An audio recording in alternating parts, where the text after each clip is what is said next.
সাহাবা হুজুররা আমার নবী পাকের জন্য আল্লাহর জন্য কি ত্যাগ স্বীকার করেছেন। সাহাবা হুজুররা আমার নবী পাকের জন্য আল্লাহর জন্য কি কুরবানিটা না দিয়েছেন, তা সিকি পরিমাণও আমরা তো দিতে পারলাম না। অথচ গলা লম্বা করে আমরা বলি আমরা নবীর উম্মত, জান্নাত আমাদের জন্যই তো রয়েছে। অত সহজ। আল্লাহ নবী যখন এই পৃথিবীর অন্ধকার জমিনকে আলোকিত করার জন্য, এই পৃথিবীর অন্যায় অত্যাচারকে বন্ধ করার জন্য, এই পৃথিবীর গরিব এতিম অসহায় বিধবা কোনকে অধিকার দিবার জন্য, এই পৃথিবীর নারীগণের মর্যাদা দিবার জন্য আল্লাহ নবী যখন এই জমিনের উপরে নাই বাণী সত্য কলেমা যখন প্রচার করতে লাগলো, আমার নবী পাকের সব থেকে বেশি বড় দুশ্মন হয়েছিল তারা হলো ওই সময়ে যারা ক্ষমতাশালী শাসক ছিল তারা। কেননা তারা দেখেছে মুহাম্মদ রাসূল যে কথা বলতে লেগেছে, এই কথা হলো ইনসাফের কথা, আর আমরা তো মানুষকে বেইনসাফি করি। মুহাম্মদ রাসূল তো গরিবের হকের কথা বলে, আমরা তো মানুষের হককে ছিনিয়ে নিই। মুহাম্মদ রাসূল তো নারীদের ইজ্জতের কথা বলে, আমরা তো নারীদের ইজ্জতকে লুটা পছন্দ করি। মুহাম্মদ রাসূল তো নারীদের অধিকারের কথা বলে, আমরা তো নারীদেরকে অধিকার হরণ করার ধিক্কার দিই। এই জন্যে তারা আমার নবী পাকের সব থেকে বড় বিরোধী হয়েছিল। আর এক শ্রেণীর মানুষেরা আমার নবী পাকের সব থেকে বড় বিরোধী হয়ে গেল, যারা ধর্মের নামে অধর্ম মানুষকে শিখাতে ছিল, যারা ধর্মের নামে মানুষকে ধোঁকা দিতে লেগেছিল, তারাও আমার নবীর বড় দুশ্মন হয়ে গেল। আজকের দিনে পৃথিবীর দিকে তাকালেও দেখতে পাবেন আমার নবী পাকের দুই ধরনের দুশ্মন সব থেকে বড়। আমার আওয়াজ শুনছেন তো? মিলান এগুলো, তোমরাই তোমার নবীর উম্মত। তোমরা যদি সত্য মিথ্যা না জানো, তাহলে নবীর বিরুদ্ধে গিয়ে নবীর দুশ্মনের সঙ্গে উঠা বসা করে নবীকে কষ্ট দিয়ে আল্লাহ জাহান্নামে চলে যাবে। তাই তো আমরা সজাগ করছি। তাহলে সেই সময় নবীর দুশ্মন ছিল বড় সব থেকে, আরো দুশ্মন ছিল দুই শ্রেণী। এক শ্রেণী হলো যারা রাজ ক্ষমতা দখল করে বসেছিল, মানুষের উপরে জুলুম অত্যাচার করত। আমি কোনো গল্প কেসা কাহিনী বলছি না, আমি তারিখে হাদিস বলছি। অস্বীকার যদি কেউ করে কাফের হয়ে যাবে। নবী সাহাবাদের কওলকেও মানতে হবে। শুনছেন তো নাকি? তাহলে এক শ্রেণীর মানুষ তারা কারা? যারা মানুষের উপরে জুলুম করে, অত্যাচার করে, গরিবকে লুটে, বিধবাকে লুটে, এতিমকে লুটে, গুন্ডা বাহিনী দিয়ে নিজেদের ক্ষমতাকে টিকিয়ে রেখেছিল। মুহাম্মদ রাসূল তাদের বিরুদ্ধে কথা বলেছে, কোনো জুলুম বন্ধ করতে হবে। তাই তারা আমার নবীর সব থেকে বড় দুশমন ছিল। আজকেও পৃথিবী জুড়ে যারা এই রাস্তার পথিক, এই অন্যায়ের শাসক, জুলুমের রাস্তায়, মিথ্যার রাস্তায়, লুটের রাস্তায়, চুরির রাস্তায়, দাঙ্গার রাস্তায়, তারা আমার নবীকে তো আর পাচ্ছে না। নবীর দিনকে মিটাবার জন্য উঠে পড়ে লেগেছে না লাগে না? আছে তওবা করে নাও, আল্লাহ পাকের কাছে ক্ষমাটা চেয়ে নাও। কেননা অনেক কষ্ট করার পরে আমার নবী পাক তোমার আমার কাছে দিন দিয়ে গেছে। এ যুবকেরা, তোমাকে আমাকে আল্লাহ কিয়ামতের দিনে কিন্তু ধরবে। তোরা আমার নবী রেখে যাওয়া দিনের জন্য কি করেছিস বল? দুনিয়ার জন্য তোরা তো অনেক কিছু করেছিস। দুনিয়ার বেঈমান কাফের লিডার নেতাদের জন্য এবং মুনাফিক নেতাদের জন্য তোরা একে অপরের খুন খারাপি পর্যন্ত করেছিস। মারপিট করেছি, বোম বন্দুক পর্যন্ত ছুড়াছুড়ি করেছি। বল দেখি আমি আল্লাহ এ জমিন তোদের জন্য দিলাম, এ আসমানের মালিক তো আমি আল্লাহ। আমি আল্লাহ তোদেরকে দুটো হাত দিয়েছিলাম, আমি আল্লাহ তোদেরকে দুটো চোখ কান পা দিয়েছিলাম, আমি আল্লাহ তো তোদেরকে ক্ষমতা দিয়েছিলাম, আমি আল্লাহ তো তোদেরকে আশরাফুল মাখলুকাত মানুষ বানিয়েছিলাম। এ আমার বান্দা বান্দিরে, তোরা আমার হাবিবের জন্য কি করেছিস বল? আমি আল্লাহ তোদের স্রষ্টা, তোদের মালিক, আমি তোদেরকে তো জানিয়ে দিয়েছিলাম ইন্নাকা লাআলা খুলুকিন আযীম, সব থেকে উত্তম চরিত্রওয়ালা হলো আমার মুহাম্মাদুর রাসূল। আরো জোরে বলুন সুবহান। এ না জওয়ানের আগা, আল্লাহ তো কোরআনে জানিয়ে দিয়েছে, আমাকে আপনাকে জানিয়ে দিয়েছে, লাকাদ কানা লাকুম ফি রাসূলিল্লাহি উসওয়াতুন হাসানা। এ দুনিয়া মানুষেরা, আমি তোদের স্রষ্টা, তোদের মালিক, তোদের সৃষ্টিকর্তা আল্লাহ। রিজিক তো আমি দিতাম, তোরা ফল কি করে পেতিস? গাছ তোরা লাগিয়েছিলিস, ওই গাছকে বাঁচিয়ে ফসল তো আমি দিয়েছিলাম, আমি আল্লাহ তোদেরকে বাঁচিয়ে রেখেছিলাম। এই জমিন তো আমার, আসমানও আমার, আমি আল্লাহ তো তোদেরকে বানিয়েছি। বল দেখি আমি আল্লাহ তোদেরকে বলে দিয়েছিলাম, আমি আমার হাবিবকে তোদের জন্য লিডার বানিয়েছিলাম, আমি আমার হাবিবকে তোদের জন্য মডেল বানিয়েছিলাম, আমি আমার হাবিবকে তোদের জন্য পথ প্রদর্শক বানিয়েছিলাম।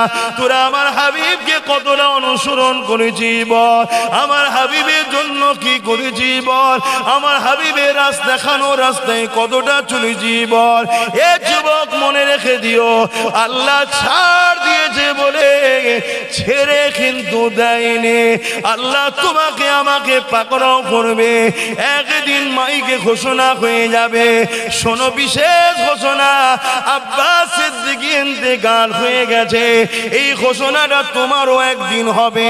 কবরে সবাই তো নিয়ে যে শুইয়ে দেবে, মিনহা খালাকনাকুম ওয়া বিহা নুঈদুকুম ওয়া মিনহা নুখরিজুকুম তারাতান উখরা বলে মাটি দিয়ে তো চাপা দিয়ে চলে আসবে।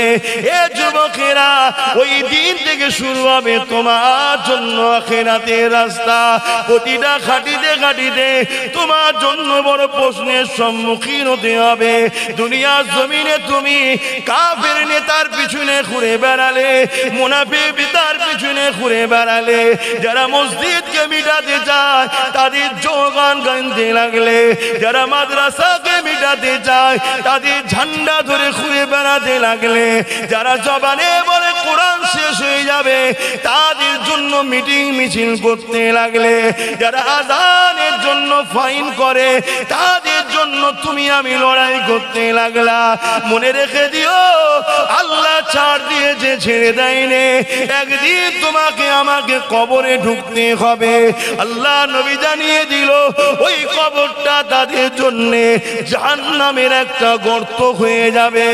আর এই জমিনে যারা উঠেছে রাসূলুল্লাহর জন্য, কথা বলেছে রাসূলুল্লাহর জন্য, লড়াই করেছে রাসূলুল্লাহর জন্য, বন্ধুত্ব করেছে রাসূলুল্লাহর জন্য, ঠান্ডা ধরেছে রাসূলুল্লাহর জন্য, নাই সত্যের পক্ষে দাঁড়িয়েছে, জীবনের বাজির অনেক হুমকি এসেছে, অনেক ফোনেতে হুমকি এসেছে, অনেক জায়গাতে গাড়ি আটকে হুমকি দিয়েছে, অনেক কিছু চক্রান্ত হয়েছে। সব কিছুকে তোয়াক্কা করে যারা দিল লাগিয়ে রাখবে আল্লাহ রাসূলের জন্য, মনে রাখবে এদেরও মৃত্যু হবে, কিন্তু এদের কবরকে আল্লাহ জান্নাতের বাগিচা বানিয়ে দেবে। আরো জোরে বলুন সুবহান। সামনে দিলাম দুটো রাস্তা, মুখ আমার, কথা আমার নয়। আজকেও এজিদ আছে, এজিদের রাস্তাও আছে। আজকে ইমাম হোসাইনের রেখে যাওয়া সেই রাস্তা আছে, হোসাইনীদের পক্ষের উলামারাও রয়েছে। আপনি কোন রাস্তায় চলবেন সেটা তো আপনার বিষয়। কিন্তু আমাকে ইসলাম বলেছে হক কথা তুমি বলো, আমার বান্দাকে তুমি শোনাও, আমার বান্দিকে দাও, একবার নয়, যখনই সুযোগ পাবে তখনই বলো। কেন? তোমার এই কথা শুনতে শুনতে শুনতে শুনতে হতে পারে একদিন আমার বান্দার দিলে আসর হবে, সে পরিবর্তন হিদায়েত যদি কপালে থাকে পেয়ে যাবে। সে হিদায়েত শুধু একা হবে না, তার হিদায়েত হওয়ার জন্য বান্দা তুমি যে প্রচার করেছো তুমিও নেকি পাবে। জোরে বলুন সুবহানাল্লাহ। তো প্রত্যেকেরই বিচার করবে, কিন্তু আল্লাহ আমাকে আপনাকে জ্ঞান বিবেক বুদ্ধি দিয়েছে। ওই জ্ঞান বিবেক বুদ্ধি দ্বারা আমাকে আপনাকে বুঝে বুঝে তো পা ফেলতে হবে।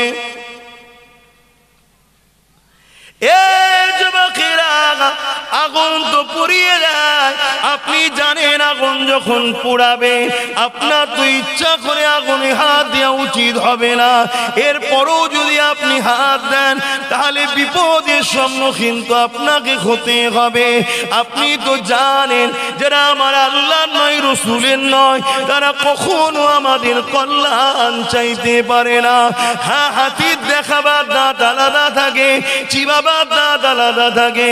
এই সমাজে আমাদের মধ্যে কিছু মানুষ দেখানো মডেল তোমার আমার জন্য সাজে, কিন্তু তাদের হৃদয়ে আল্লাহ ও নবীর বিদ্বেষ যাদের মধ্যে আছে তারা কখনো তোমার আমার হতে পারে না।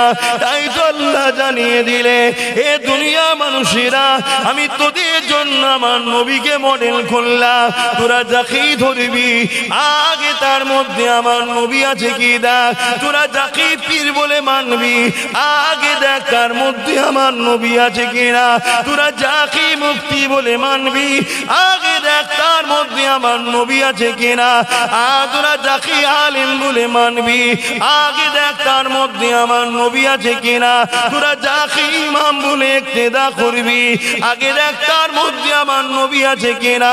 হে আমার বান্দা বান্দিরে, দুনিয়াবি জিন্দেগি করতে গিয়ে তোদেরকে রাষ্ট্র পরিচালনাও করতে হবে। আমি আল্লাহ ওই জায়গা তো তোদেরকে আমার নবীকেই মডেল করলাম।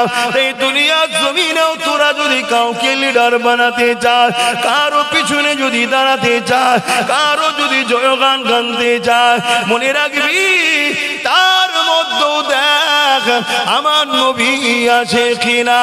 যার হৃদয়ে আমার নবী নাই, আমি আল্লাহ তোদের সৃষ্টিকর্তা সতর্ক করে দিই, তাদের কাছে তোরা যারা পরিমাণ উপকৃত হবি না, তাদের দ্বারা তোদের কোনো ফায়দা লাভ হবে না, তারা কখনো তোদের কল্যাণ চাইবে না। হতে পারে তাদের কল্যাণের জন্য সামান্য কিছু ভিক্ষা স্বরূপ তোদের দিতে পারে, কিন্তু মূলত মনে রাখবি তারা আমি আল্লাহর দুশমন, নবীর দুশমন, তারা তোদের সর্বসময় ক্ষতির জন্যই কিন্তু প্ল্যান তৈরি করে। আমি আল্লাহ তোদেরকে সতর্ক করে দিলাম, আমি আল্লাহ আমার নবীকে সব থেকে ভালো মডেল করেছি। তোরা আমার নবীকে দেখ, আমার নবীর আদর্শ দেখ, আমার নবীর জীবনী পড়, তোরা ধর্ম করবি আমার নবীর দেখ, তোরা অর্থনীতি করবি নবীকে দেখ, তোরা বিজনেস করবি নবীকে দেখ, তোরা সংসার করবি নবীকে দেখ, তোরা কারবার করবি নবীকে দেখ, তোরা রাজনীতি করবি নবীকে দেখ, তোরা আত্মীয়তা করবি নবীকে দেখ, তোরা সম্প্রীতি করবি নবীকে দেখ। যেভাবে আমার নবী করেছেন বা করতে বলেছেন ওইভাবে তোরা কর। মনে রাখবি আমি আল্লাহ আসমান থেকে রহমতের দরজা খুলে দেবো, তোদের সংসারের অভাব দূর হয়ে যাবে, তোরা বিমার থেকে মুক্তি পেয়ে যাবি, সংসার জীবনে শান্তি আসবে, বাপ বেটা স্বামী স্ত্রী মিল মোহাব্বত হবে, মানুষের মধ্যে ইনসাফ আসবে, এবং পরকালে আমি আল্লাহ আমার শান্তির জান্নাত পেয়ে যাবি। আরো জোরে বলুন সুবহান। এই শিক্ষা আমাদের দেওয়া দরকার আছে না? বলেন, নবীর উম্মতদের জিজ্ঞেস করছি দরকার আছে না? কিন্তু আমরা আমার নবীর উম্মতকে শিক্ষা দেবো, পাশ থেকে একজন ধর্মগুরু সেজে তার বলছে আমার অসুবিধা হচ্ছে। কেন, তোমার কি অসুবিধা হলো? আমি তো তোমার নামে কিছু বলিনি, কারণ নাম ধরে বলছি। আমি আমার নবীর উম্মতকে সজাগ করব যে যাস না, জাহান্নামের রাস্তায় যাস না, বুড়াই রাস্তায় যাস না, খারাপ রাস্তায় যাস না। একদল মুনাফিক মুসলিম লিডাররা তারা উঠে দাঁড়িয়ে যাবে, দাঁড়িয়ে গিয়ে বলবে ওই আমাদের অসুবিধা হচ্ছে। আরে বলো, অন্যের অসুবিধে কি আমার নবীর দিন প্রচার বন্ধ হয়ে যাবে? আওয়াজ দে, বলো আওয়াজ দে। অন্যের সমস্যার জন্য কোরআন ব্যান্ড হয়ে যাবে? অন্যের সমস্যার জন্য আজান বন্ধ হয়ে যাবে? অন্যের সমস্যার জন্য নবীর হাদিস বলা বন্ধ হয়ে যাবে? অন্যের সমস্যার জন্য দ্বীন ইসলামের প্রচার কি বন্ধ হয়ে যাবে? যার অসুবিধে হবে কানে গরম সীসা ঢেলে দিয়ে কালা হয়ে যাও তাও ভালো, কিন্তু আমার নবীর দ্বীনের বিষয়ে লাগতে যাবে না, ইসলামের বিষয়ে লাগতে যাবে না, কোরআনের প্রচারের বিরুদ্ধে লাগতে যাবে না, মসজিদে আজানের বিরুদ্ধে লাগতে যাবে না।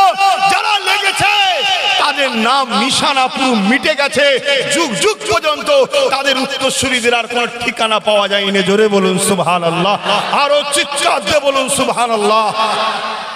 তার একটা তার একটা ছোট্ট নমুনা বলে যাচ্ছি। আমার ভারতবর্ষের হতভাগা আকবর, নামটা মুসলমান না, আকবর কি, কিন্তু হতভাগা রাজ ক্ষমতার জোরে, পাওয়ারের জোরে, হুকুমতের জোরে, মিলিটারির পাওয়ারে, প্রশাসনের পাওয়ারে, রাজগদির পাওয়ারে এমন অন্ধ হয়ে গেল, কোরআনকে মিটাবার জন্য একটা নকল দ্বীনে ইলাহি নামক কিতাব বার করলো। সেই কিতাব দ্বারা সে সমাজের মানুষকে গুমরা বানিয়ে আকবরের দাসত্ব তৈরি করার, কোরআনের বিরুদ্ধে লিজাবার পরিকল্পনা তৈরি করলো। আকবরের হাতের সর্বপ্রথম যারা ছড়ি বা হাতের মূল যারা হয়ে কাজ করেছিল তারা হলো তৎকালীন সময়ে নামধারী বক্তা বলি সাহেব, মুফতি সাহেব, তারাই কিন্তু আকবরের হয়ে কাজ করেছিল। কিয়ামত পর্যন্ত থাকবে। কোরআনের উপরে অনেক ঝড় এসেছে, আসছে, আসবে। কোরআন ছিল, আছে, কোরআন থাকবে। জোরে বলুন সুবহানাল্লাহ। মনে রাখবেন, আপনি যদি কোরআনের পক্ষে দাঁড়াতে পারেন, ইসলামের পক্ষে দাঁড়াতে পারেন, আপনি কামিয়াবি হতে পারলেন। আর যদি কোরআনের পক্ষে না দাঁড়াতে পারেন, ইসলামের পক্ষে না দাঁড়াতে পারেন, ধ্বংস আপনি হবেন, কোরআন ও ইসলাম নয়। হতভাগা আকবর রাজ ক্ষমতা দিয়ে কোরআনকে মিটাতে চেয়েছিল। সেও বলেছিল কোরআনকে শেষ করে দেওয়া হবে, কোরআন মিটে যাবে। তাই দ্বীনে ইলাহি বার করেছিল বড় প্ল্যান করে। অনেক বড় কথা সংক্ষেপে বলছি। আমার মিলিটারি আছে, আমার ফোর্স আছে, আমি মুগলে আজম শাহীন শাহ বাদশাহ। আরে আমি যা চাইবো সেটা হবে। আরে তুমি যা চাইবে সেটা হবে না, আমার সৃষ্টিকর্তা যেটা চাইবে ওটাই হবে। জোরে বলুন সুবহানাল্লাহ। ফায়সালা জমিনে হয় না, ফায়সালা আরশে আজিমের উপরে হয়। জোরে বলুন সুবহানাল্লাহ। চেষ্টাটা জমিনে হয়। আমাদের কাজ চেষ্টা করা। আমি চেষ্টা করছি আল্লাহর রাহে কুরবান হব। আরে হতে পারবো কি পারবো না, ফায়সালা উপরে হয়। ওখানে যদি ফায়সালা হয়, চলো আব্বাসকে এই মাকামটা দেয়া হবে, তবেই আমার কপালে হবে শহীদ হওয়া। ওখানে যদি ফায়সালা না হয়, আমি হাজারো যদি চেষ্টা করি তাহলে হবে না। কেন, শহীদ অনেক বড় নিয়ামতের ব্যাপার বাপ। আমার কপালে যে অত বড় নিয়ামত আল্লাহ দেবে কিনা এটা বড় সৌভাগ্যের বিষয়। শুনছেন তো নাকি? হ্যাঁ, সৌভাগ্যের ব্যাপার। কেন, শহীদ কিয়ামতের দিনে পুরো রক্তাক্ত অবস্থাতে উঠবে। আল্লাহ, আমি আপনার জন্য, আপনার হাবিবের জন্য কুরবান হয়েছি। আল্লাহ ওই শহীদের কোনো হিসাব নেবে না, বেহিসাব জান্নাতি করবে। জোরে বলুন সুবহানাল্লাহ। আর ময়দানে মাশরে কানা মিকদারু 50 আলফ সানাতিন, 50,000 বছর দাঁড়িয়ে থাকতে হবে বাকিদের। কত বছর? এই যে রোদে আজকে আমাদের অসুবিধা হচ্ছিল, আরে এর রোদ তো ময়দানে মাশরের তুলনায় বরফ। জমিনটা লোহা পুড়ে যেমন লাল হয় ওরকম লাল হয়ে যাবে। মাথার এক বেগ দেখলে এক হাত উপরে সূর্য নেমে যাবে, 12 গুণ তাপ বাড়বে, নাক দিয়ে ঘিনুগুনো গলে গলে ঝরবে। এ যুবক, বিশ্বাস হচ্ছে না? বিশ্বাস হচ্ছে না যে আমরা মডার্ন দুনিয়ার মানুষ, এসব বিশ্বাস হয়? আরে মডার্নই তো পৃথিবীকে ইসলামের দিকে আনছে। দুনিয়া যত তারাক্কি করছে, বিজ্ঞান যত তারাক্কি করছে, আমেরিকা বলুন, ব্রিটেন বলুন, ফ্রান্স বলুন, জাপান বলুন, পৃথিবীর বড় বড় সায়েন্টিস্টরা, পৃথিবীর বড় বড় শিক্ষিতরা ইসলামের দিকে তত দ্রুত ছুটছে। জোরে বলুন সুবহানাল্লাহ। কেন? কোরআনটাই তো বিজ্ঞানময় কোরআন। ইয়াসিনুল কোরআনিল হাকিম। এ কোরআন পুরোটাই তো বিজ্ঞানময় কোরআন। জোরে বলুন সুবহানাল্লাহ। বিজ্ঞান যত তারাক্কি করবে, কোরআনের হাকিকাত মানুষ তত পাবে, মুহাম্মদ রাসূলের উপরে মানুষের অ্যাট্রাকশন তত হবে। কিন্তু দুঃখের বিষয়, আমরা মডার্নের নামে কুসংস্কারের দিকে হু হু করে ঢুকে যাচ্ছে, আমাদের হুঁশই নাই। ইসলামই হলো একমাত্র মডার্ন। জোরে বলুন সুবহানাল্লাহ।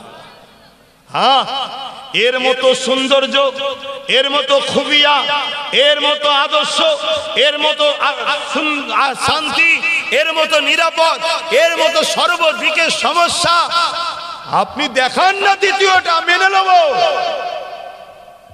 দেখান। আরে কম্পিটিশন তো দূরের কথা, কম্পিটিশন তো দূরের কথা, ইসলামের বিরুদ্ধে কোনো প্যালেনে কারো নামই আসবে না। কথা বুঝছেন না? বোঝেন না? হ্যাঁ, বাপ আমার, ভাই আমার, দূরে অনেক সরে গেছেন আপনারা, তাই ইসলাম থেকে সরে যাওয়ার জন্য আজ আপনার সংসার জীবনে অশান্তি, রোজগারের জীবনে অভাব, কারবার জীবনে অশান্তি, রাষ্ট্রীয় জীবনে অশান্তি, পারিবারিক জীবনে অশান্তি, সমাজ জীবনে অশান্তি, সব জায়গাতে অশান্তি। আসুন, শান্তি যদি পেতে চান আমার হুজুরের কদমে আসুন। কেন? আমার হুজুর হলেন বাস্তব জিন্দা ইসলাম। জোরে বলুন সুবহানাল্লাহ। তিনি যা করেছে ওটাই ইসলাম, যা বলেছে ওটাই ইসলাম, তিনার চলাফেরা, উঠা বসা, কথাবার্তা, এটাই হলো ইসলাম। জোরে বলুন সুবহানাল্লাহ। আল্লাহ ছাড় দিয়েছে, ছেড়ে বলুন দেয়নি। হতভাগা আকবরের কথাটা একটু বলে দিই, কেন সমাজে আজকে একটা গুঞ্জন হচ্ছে কি ওয়াকাফ বিল নিয়ে সবাই এক হয়ে আন্দোলন করছে, আব্বাস সিদ্দিকী সবার সঙ্গে এক হচ্ছেন না কেন? একটা গুঞ্জন হচ্ছে। কে বলেছে আমি এক হব না? কে বলেছে? কোন মিথ্যুক বলেছে? কোন মূর্খ, কোন কাযযাব বলেছে আমি এক হতে চাই না? আমি তো 100% এক হতে চাই, কিন্তু আমি আল্লাহ রাসূলের জন্য এক হতে চাই। কেন্দ্র সরকারের বিজেপি দালালি করে, তার বিরোধী করে, অন্য কারো দালালি যারা করবে তাদের সঙ্গে এক হতে রাজি নয়। আমি এক হব আল্লাহ রাসূলের জন্য। মসজিদ আল্লাহর, মাদ্রাসা আল্লাহর, দ্বীন ইসলাম আল্লাহর, কুরআন আল্লাহর। আমি আল্লাহ রাসূলের ঘরের জন্য লড়াই করব কেন্দ্র সরকারের বিরুদ্ধে। আর মনের মধ্যে থাকবে অন্য কাউকে ফায়দা পৌঁছে দিয়ে টাকা কামাবো, এ একতার সাথে আমি নেই। এটা আপনারা আমায় ভুল বুঝলেও কিচ্ছু করার নেই। কেন? আমি আপনাদের রাজির জন্য আল্লাহকে সাক্ষী রেখে বলছি, জাত কুদরতি হাতে আব্বাস সিদ্দিকীর জান আছে। আমি আল্লাহ ও রাসূলকে রাজি করার জন্য কথা বলতে এসেছি। আপনি আমার খোদা নয়, আপনারা আমার লিডার, নেতা নয়। আমার খোদা হলো আল্লাহ, আমার লিডার হলো মুহাম্মদ রাসূলুল্লাহ। তিনি আমার মডেল, তিনি আমার আদর্শ, তিনি আমার দাদা হুজুরের আদর্শ। অতএব আসুন না এক হব। মসজিদকে বাঁচাবার স্বার্থে হব, মাদ্রাসাকে বাঁচাবার স্বার্থে হব, কোরআনের স্বার্থে হব, দ্বীনের স্বার্থে হব। কিন্তু আপনি যদি আন্দোলনের নামে তাদেরকে মেম্বারে তুলছেন যারা অলরেডি ওয়াকাফ ঝেড়ে বসে আছে, তারা, এটা কি পাগলামো নয়? এটা কি ফজকামো নয়? এটা কি জাতিকে আবার নতুন করে ধোঁকা দেওয়া হচ্ছে না হয়নি? বলুন, এই কথা বলছেন না কেন? আমার উপরে রাগ হচ্ছে নাকি? আওয়াজ দিয়ে বলুন। আর রাগ যদি হয়, ক্ষমতা থাকে পিটিয়ে পিটিয়ে মেরে দেন আব্বাস সিদ্দিকীকে, থাকবে না, বলবে না।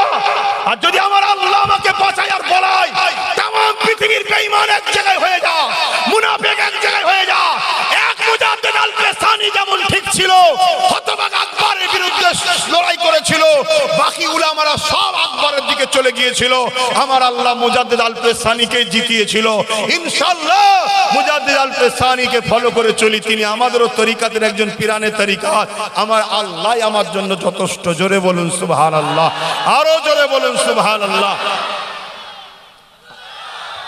আজ বড় দুঃখ লাগে ভাই, বড় কষ্ট লাগে। কেন্দ্র সরকার যেভাবে ষড়যন্ত্র করছে, যদি এই ওয়াকফ বিলটা পাস করে নিতে পারে, কোনোভাবে যদি পাস করে নিতে পারে, ভারতবর্ষে মুসলমান আর টিকতে পারবে না। সংবিধান আমাদের পক্ষে থাকার পরেও আজকে এত বড় জুলুম করছে। এই বিল যদি পাস হয়ে যায় আর বাঁচার কোনো রাস্তা থাকবে না। এই রকম একটা ভাইটাল টাইমেও আমি দেখছি কিছু লোক ওয়াকফের নামে অন্য কোন জালিম শক্তিকে ক্ষমতায় আনার নতুন করে পরিকল্পনা আবার করছে। আমার কথা কি আপনাদের কষ্ট দিচ্ছে? আওয়াজ দিয়ে বলবেন। কেন মুনাফিক আর মুমিনের পার্থক্য হওয়া দরকার আছে। দাড়ি মানেই মুমিন নয়, টুপি মানেই মুমিন নয়, পীর সাহেব মানেই মুমিন নয়, পীরজাদা মানেই মুমিন নয়, আলেম মানেই মুমিন নয়, কোরআন জানে মানেই মুমিন নয়, মসজিদ মাদ্রাসা করেছে বলেই যে মুমিন তা নয়। ইতিহাসের গাওয়া দিচ্ছে আবু বকর সিদ্দিকের দাড়ি ছিল, আব্দুল্লাহ ইবনে উবায়েরও দাড়ি ছিল। আবু বকর সিদ্দিক রোজা রেখেছিল, আব্দুল্লাহ ইবনে উবায়ের রোজা রেখেছিল। রাইসুল মুনাফিক আব্দুল্লাহ ইবনে ঘোষণা হয়ে গেল জাহান্নামী, আর সিদ্দিক আকবর হয়ে গেল জান্নাতি। জোরে বলুন সুবহানাল্লাহ, আরো জোরে বলুন সুবহানাল্লাহ। আর আমার কওমকে বলি, এত পেটে জ্বালা ধরেছে, এত পেটে জ্বালা ধরেছে, আমি সবই বুঝি, তারপরও ফিরি বিরিয়ানিটা খাবো এই জন্য একটু গেছিলাম। তো জ্বালা এত ধরেছে। ইসলাম কি বলছে? কোন অন্যায়ের কাছে যাওয়া, অন্যায়কারীর বক্তব্য শোনা, অন্যায়কারীর কাছে ভিড় করা মানে অন্যায়কারীকে উৎসাহিত করা, সাহায্য করা। আর ন্যায়বাদী হকবাদীর পক্ষে দাঁড়ানো মানে ন্যায়বাদী হকবাদীকে তুমি সাহায্য করলে ন্যায়বাদীর সাথে কিয়ামতের দিন জান্নাতে যাবে। জোরে বলুন সুবহানাল্লাহ। আজকে যারা আমাকে গাল দিয়েছিল, দালাল বলেছিল, কত কিনা বলেছিল, কথা বলেছে না বলেনি, তারা নতুন করে আবার নাটক করতে শুরু করেছে এই নবীর উম্মতকে ধোঁকা দিবার জন্য। ধোঁকাবাজ চেনো? নবী পাক এমনি বলে গেছিল নাকি যে আখিরি জমানায় আসমানের নিচে জমিনের ওপরে সব থেকে নিকৃষ্ট হবে একদল আলেমরা? এমনি বলে গেছে, এমনি। তোমাকে একটু ভাবতে হবে না যে কেন বলেছে? আমার কথাই ব্যথা পেচ্ছেন? হ্যাঁ, আজকে চলো, কি হয়েছে ভাই, কোথায় যাব? না বিজেপি কা মাদ্রাসা ভেঙে দেবে, কেন্দ্র সরকার মাদ্রাসা লুটে নিচ্ছে, লড়াই করতে হবে, 100% লড়াই করতে হবে। করতে হবে না? এই কথা বলেন। প্রত্যেকটা ইমানদারকে বলছি, মাদ্রাসাকে বাঁচাবার জন্য নিজের জানটাকে দিয়ে হলেও লড়াই করতে হবে। এ থেকে পিছপা হবে সেই ইমানদার থাকতে পারে না, সে বেঈমান হয়ে মরবে, কোনো সন্দেহ নাই। কিন্তু আমার প্রশ্ন, বিজেপি মাদ্রাসার সম্পদকে লুটতে চাইছে কেন্দ্র সরকার, আন্দোলন করতে হবে ঠিকই কথা, কিন্তু তুমি আন্দোলন করছো কাদের ঘরে নিয়ে? যারা কিনা মাদ্রাসা থেকে শিক্ষা, কোরআনের শিক্ষাকে তুলে দিয়েছে। এই আপনারা জানেন মাদ্রাসা থেকে শিক্ষাকে তুলে দেওয়া হয়েছে? আরে হ্যাঁ কি না বলেন? এ খোঁজ তো রাখবেন না। আজ মাইকে বলে যাচ্ছি, প্রত্যেকটা আলেম ওলামা, পীর সাহেব, পীরজাদা যারা কেন্দ্র সরকারের বিরুদ্ধে কথা বলছে, তাদেরকে আমরা সবাই সাপোর্ট করব না? জোরে বলুন, করব। কিন্তু তিনি যদি মাদ্রাসা থেকে রাজ্যে কোরআনের পড়াকে বন্ধ করে দিয়েছে, এর বিরুদ্ধে যদি বলে স্টেজ থেকে নামে সঙ্গে সঙ্গে ধরতে হবে। দরকার আছে না নাই? জোরে বলুন, দরকার আছে না নাই? অবশ্যই ও অন্যায় করেছে, ওর বিরুদ্ধে বলেছেন, আমরা সবাই আছি। কিন্তু মাদ্রাসা থেকে শিক্ষা বন্ধ হলো কেন? কোরআনকে তুলে দেওয়া হলো কেন? আপনারা জানেন একটা মার্কশিট বেরোয় না, মার্কশিট? এই কথা বুঝছেন না? বলছেন এই অসুবিধা হচ্ছে আপনাদের? যার অসুবিধা হবে ঘরে চলে যান। মাদ্রাসা থেকে স্কুল এটা পাস করলে সার্টিফিকেট, এই মার্কশিট দেয় না? অঙ্কই কত পেয়েছে, বাংলায় কত পেয়েছে, ভূগোলে কত পেয়েছে। ঠিক মাদ্রাসা শিক্ষাতে একটা অপশন ছিল কোরআনে কত পেয়েছে, ওটা মার্কশিট থেকেও তুলে দিয়েছে। কোরআন পড়ানো বন্ধ করে দিয়েছে। এরা কি চাইছে বলুন? সব শিয়ালের এক ডাক, সব শিয়ালের এক ডাক, ইসলাম মিটাও। ইসলাম মিটাও।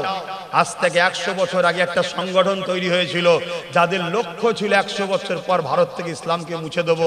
2025-এ তাদের 100 বছর পড়ছে। তোমাদের হুঁশ আছে?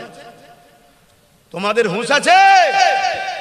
শুনে রেখে দাও, আবার বলে যাচ্ছি, ওরা 100 বছর কেন, আগামী 1000 বছর চেষ্টা করলো এই পবিত্র হিন্দুস্তানের জমিনে গরিবে নওয়াজের ভারতে ইসলামকে বুঝতে পারবে না।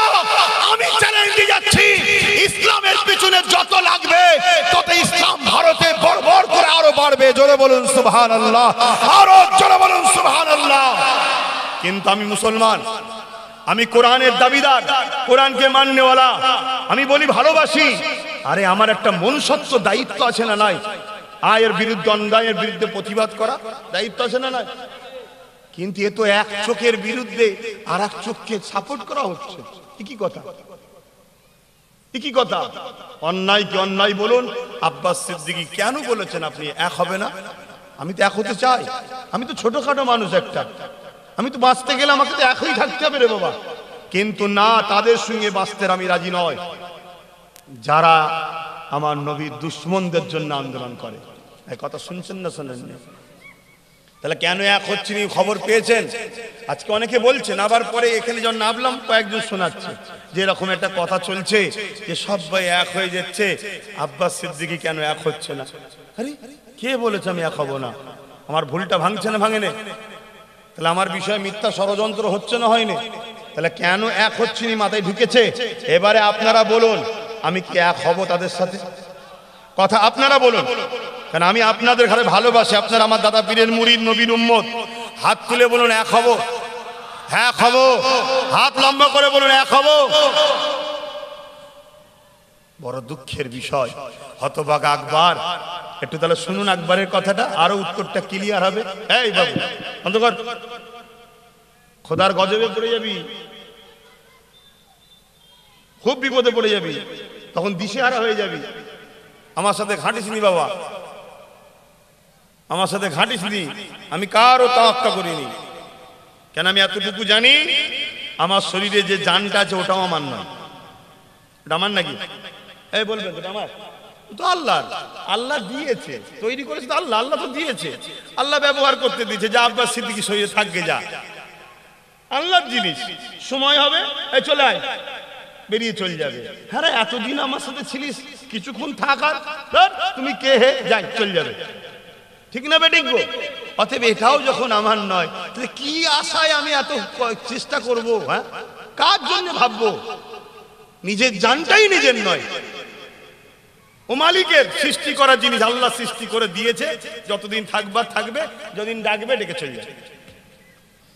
স্পষ্ট ভাষায় বলে যাচ্ছি, ভাঙর কাশীপুর এলাকার মানুষ, যদি আব্বাস সিদ্দিকীর রস শুনতে আপনাদের অসুবিধা হয় দাওয়াত করবেন না, কিন্তু নিয়ে এলে আমি বাপ নীতির উপরে মজবুত। আমার আব্বার নাম পীর আল্লামা জুলফিক আলী আব্বাস সিদ্দিকী, তিনার আব্বার নাম পীর আল্লামা আশেকে রসুল জুলফিকার সিদ্দিকী।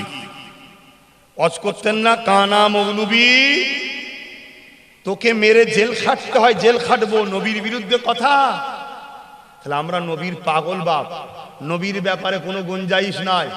আন্দোলন করতে হবে, আন্দোলন করব, কিন্তু তাদের সঙ্গে নয়। মেম্বারে গিয়ে দেখি আন্দোলন হচ্ছে, আর মেম্বারে বসে আছে কে? যাদের আকীদা হলো নবী নাকি মরে গেছে। এই শুনছেন না শুনছেন? নবীকে যে মরা মনে করে, সে কি নবীর ইসলামের দুশ্মন নয়?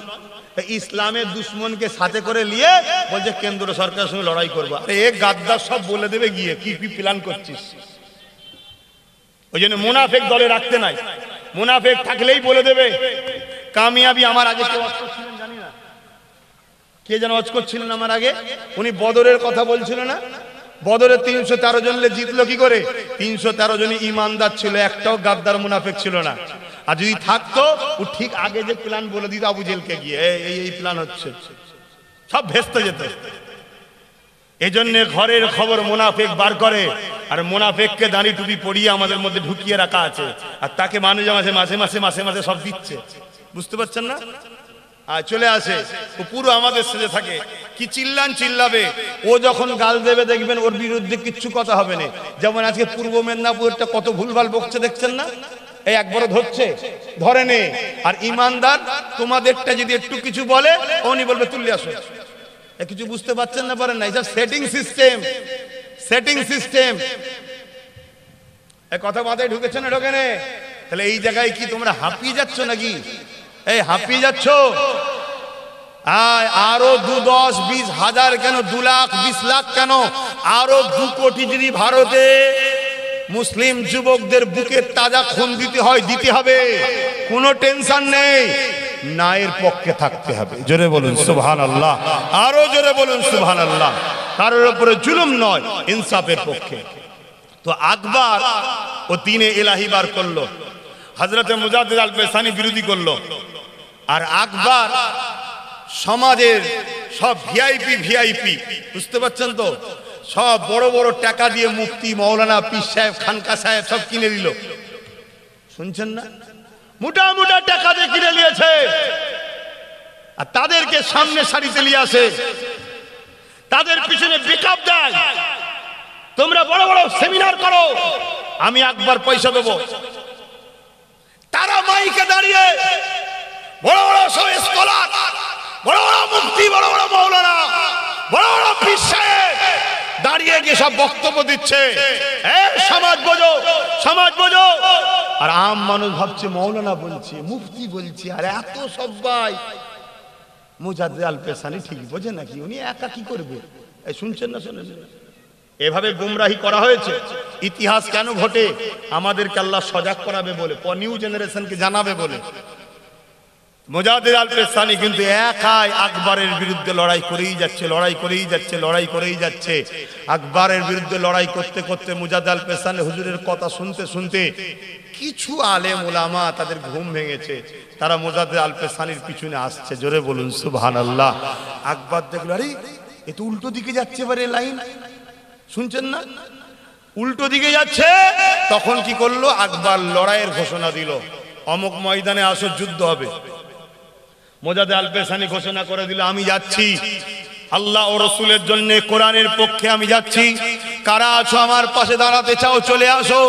মুজাদ্দিদ আল পেসানি ঘোষণা দিল, হতভাগা আকবরের বিরুদ্ধে লড়াই হবে। এদিকে আকবর বলে দিল, যারা মুজাদ্দিদ আল পেসানির পক্ষে থাকবে, আমার বুলেটের গুলি, আমার মিলিটারির গুলি, আমার তরোয়ারের আঘাতের সামনে তোমরা দাঁড়াতে কেউ পারবে না।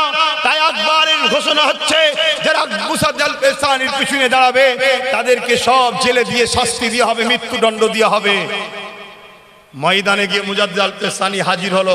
শুনছো তো আমার যুবকরা? কেন ইতিহাস জানা দরকার। মাইকে কথা বলছি, তোমাকে পার্সোনালি বুঝাইনি যে ভুল বুঝাচ্ছি। হাজার হাজার লোক রেকর্ডিং হয়ে চলে যাচ্ছে, আর দুশ্মন যে আছে সে আরো বেশি বেশি করে গোপনে গোপনে সব শুনছে, রেকর্ড করছে। কথা বুঝছেন না? তারপরে আমাদের আইবির লোক আছে, প্রশাসন বন্ধুদের লোক আছে, তারাও সব রেডি হয়ে আছে। চারটিখানি ব্যাপার নয় এখন। তারপরও বুক ঠুকে বলে যাচ্ছি, শোনো, ইমানদার কথা বলে যখন শোনো। কারো খেয়ে বসেনি, কারো ঝেড়ে বসেনি, মোহাম্মদ রসুলের ওসিলায় আল্লাহ খাওয়ায় তাই খায়, আল্লাহর হয়ে কথা বলি। বলবো না থাকবে? সবাই হাত তুলে বলো, বলবো না থাকবে? তাহলে এখন উচ্চ আওয়াজে নারে তাকবীর। হ্যাঁ, মাঝে মাঝে তাকবীর দেবেন, বালা মুসিবত কাটবে। এলাকায় মাঝে মাঝে মিছিল বার করবেন, তাকবীরের মিছিল, অন্য কিছু না, তাকবীরের মিছিল। ইমাম সাহেবকে সামনে দেবেন, ইমাম সাহেব বলবেন নারে তাকবীর, আপনারা বলবেন আল্লাহু আকবার। আর মাঝে মাঝে এটাও বলবেন লাব্বাইক ইয়া রাসূলুল্লাহ। নবী আমাদের হৃদয়ে আছে, জানের থেকে কাছে আছে, অর্থাৎ হুজুর আমরা হাজির আছি আপনার জন্য জান ফিদা করতে। জোরে বলুন সুবহানাল্লাহ। তো ভাইরা আমার, মুজাদ্দিদ আল পেসানি ময়দানে গেল, ঘোড়ার গাড়ি, আগে ফোর্স, পিছনে ফোর্স। আরে রাজার ব্যাপার, বিরাট ভিআইপি ব্যাপার। এই কি বলে, আকবর যাচ্ছে আর মুজাদ্দিদ আল পেসানি উনি পিছন দিকে ঘুরে দেখছে, কিছু দুর্বল মানুষ, বয়স্ক মানুষ আর কিছু তরুণ আলেম উলামা আমার পাশে দাঁড়িয়ে আছে।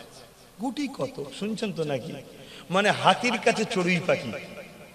উদাহরণটা আপনারা বুঝতে পারবেন, হাতির কাছে চড়ুই পাখি। আকবর বিশাল বাহিনী নিয়ে ময়দানে হাজির হয়েছে। বিশাল বাহিনী যখন ময়দানে হাজির হয়েছে, মুজাদ্দিদ আল পেসানি চোখ দিয়ে পানি জড়াচ্ছে। আল্লাহ, তোমার কোরআনের পক্ষে এই গুটি কত? তোমার দিনের পক্ষেই গুটি করো, অথচ যারা মুসলিম দাবিদার অর্থের জন্য, ভয়ের জন্য, জান বাঁচাবার জন্য আজকে আকবরের দিকে চলে গেল। এই আমার মালিক, আমি মুজাদ্দিদ আল পেশানি ফয়সাল্লাহ দেখতে চাই, তোমার কাছে ভিক্ষা চাই, তোমার সাহায্যের আশা চাই, আজ তুমি আমাদেরকে সাহায্য করো। আল্লাহর ওলির দোয়া কবুল হয়ে গেল। আল্লাহর পক্ষ থেকে বিশাল তুফান শুরু হলো। ওই তুফান মুজাদ্দিদ আল পেশানি ও তার বাহিনীর মাথার উপর দিয়ে গিয়ে জমিনে নামলো। ওই জমিনে সামনে দিকে আকবর ও তার বাহিনীকে সব নিয়ে গিয়ে জাহান্নামে ভরলো। জোরে বলুন সুবহানাল্লাহ, আরো জোরে বলুন সুবহানাল্লাহ। বড় বড় আলেম, মুফতি, মৌলানা দাবিদার ছিল, কিন্তু দুনিয়াদার। নবী বলেছেন আলেম দুই ধরনের, একটা খৈরুল উলামা, একটা শাররুল উলামা। একটা দুনিয়াদার, একটা আল্লাহ ও রসুলের জন্য। কথা মাথায় ঢুকছে? একটু বুঝে বুঝে পা ফেলা দরকার আছে না নাই? তাহলে বলুন, আমি কি তাদের সঙ্গে মিশবো যারা আমার নবীকে মরা বলে? আমি কি তাদের সঙ্গে মিশবো যারা আমার কোরআনকে শেষ হয়ে যাবে বলে? আমি কি তাদের সঙ্গে মিশবো যারা মাদ্রাসা থেকে কোরআনের তাফসিরের সিলেবাসকে বন্ধ করে দিয়েছে? এক কথা বলেন। আসুন না, আমার মসজিদ, আমার মাদ্রাসা, আমার দিন। আরে আমাদের জন্য কাউকে লাগবে না, আল্লাহ আছে। আর আমার দেশের সংবিধানও তো আমাদের সাথে আছে। তাহলে সেই সংবিধানকে নিয়ে, আল্লাহ সাহায্য নিয়ে আমরা নিরপেক্ষভাবে হক কথা বলি না। আসুন না, আমরা সবাই উলামারা, পীর সাহেব, পীরজাদা, আলেম, উলামা, মুফতি, মাওলানা সবাই এখন কি হওয়া দরকার আছে না নাই? হ্যাঁ ভাই, এক হওয়া দরকার। এ সময় যদি এক না হয় কবে হবে? আমি এক হবার আহ্বান দিলাম, আমি ডাকলাম, আসুন, ডায়ে নয়, বায়ে নয়, সামনে নয়, পিছনে নয়, শুধু আল্লাহ ও রসুলের জন্য আমরা এক হই। যারা আল্লাহ ও রসুলের পক্ষে আমরা এক হই। কোরআন আমাদের জন্যে, রসুল আমাদের জন্যে, আল্লাহ আমাদের জন্য, দিন আমাদের জন্য, আর আমার দেশের সংবিধানও তো আমাদের পক্ষে আছে। ঠিক না বে ঠিক গো? তো যাক, সময়